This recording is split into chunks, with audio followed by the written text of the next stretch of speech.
అందరికీ నమస్కారం అండి. ముందుగా 23/4/2017 ఆదివారం నాడు జరిగిన పంచాయతీ సెక్రటేరియట్ స్క్రీనింగ్ పరీక్ష గురించి, ఆ పరీక్షా పత్ర విశ్లేషణ, కట్ ఆఫ్ మార్క్స్ గురించి మనం ఈరోజు డిస్కస్ చేద్దాం. రాష్ట్ర వ్యాప్తంగా ఏపీపీఎస్సీ వారు మొదటిసారిగా ఈ పరీక్షలో నెగటివ్ మార్క్స్ విధానాన్ని ప్రవేశపెట్టడం జరిగింది.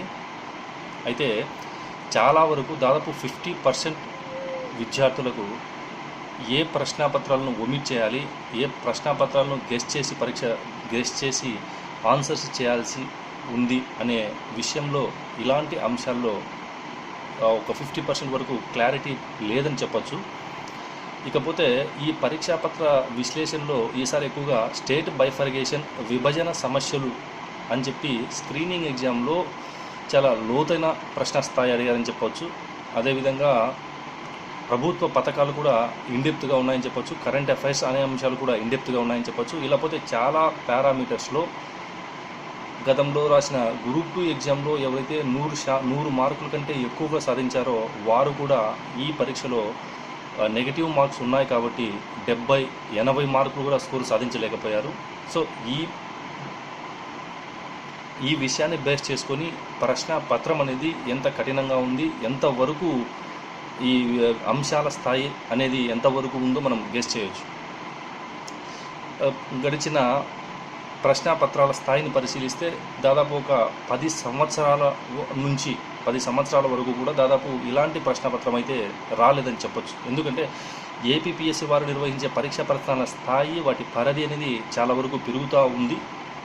ఒకసారి మనం అంశాలను మనం పరిశీలిస్తే, ఇక్కడ మొన్న జరిగిన స్క్రీనింగ్ ఎగ్జామ్లో ప్రశ్న పత్రాల స్థాయి లేదా ప్రశ్నల స్థాయి ఎలా ఉందంటే కాఠిన్య స్థాయి ఎక్కువగా ఉంది. అంటే స్క్రీనింగ్ ఎగ్జామ్ కదా, అంత డెప్త్ ఉండదు.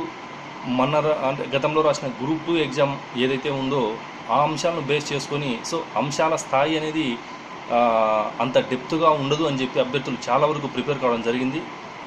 అలా బేసికల్గా అంటే గ్రూప్ 2 ప్రిపేర్ అయ్యి గ్రూప్ 3కి కూడా ప్రిపేర్ అయ్యే వారికైతే ఈ అంశాలు కానీ, ఈ ప్రశ్నల సమాధానాలను గుర్తించడం కానీ వారు కొంతవరకు విజయవంతమయ్యారని చెప్పవచ్చు. ఇకపోతే కేవలం పంచాయతీ సెక్రటరీ కోసమే ప్రిపేర్ అయ్యే వాళ్ళు మాత్రం చాలా ఇబ్బంది పడారని చెప్పచ్చు.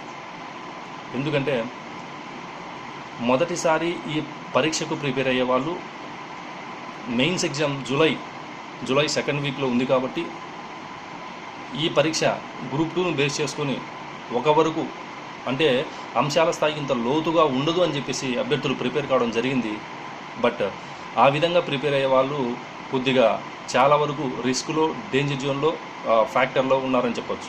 ఇకపోతే కట్ ఆఫ్ మార్క్స్ అంశానికి వస్తే, కట్ ఆఫ్ను మనం కరెక్ట్గా గెస్ చేసి చెప్పలేం. బట్ 40+ స్కోర్ ఎవరైతే సాధించారో వాళ్ళు మాత్రం సేఫ్ జోన్లో ఉన్నారని చెప్పొచ్చు.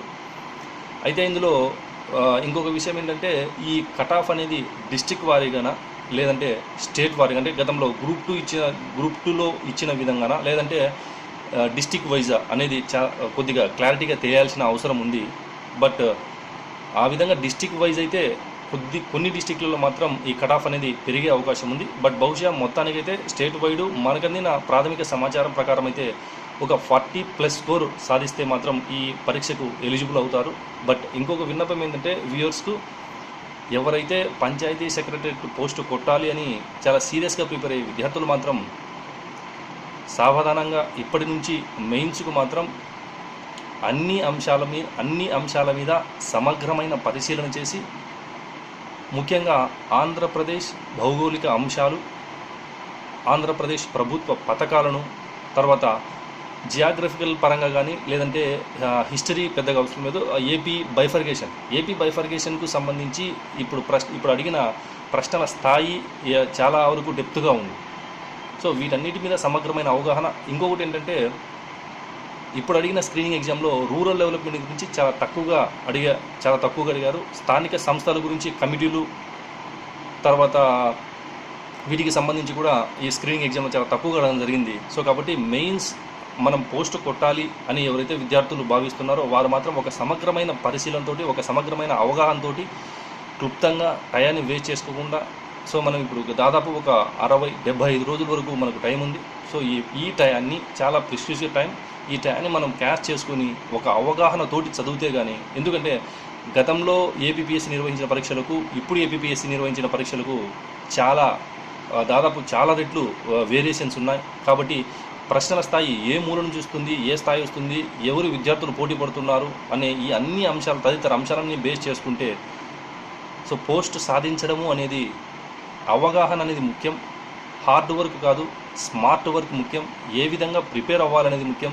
సో ఇలాంటి కొన్ని కీ పాయింట్స్ను బేస్ చేసుకొని ఒక సెల్ఫ్ నోట్స్ తయారు చేసుకొని ప్రతిరోజు కష్టపడితే ఒక మంచి అచీవ్ సాధించేదానికి అవకాశం ఉంటుందన్న మనవి.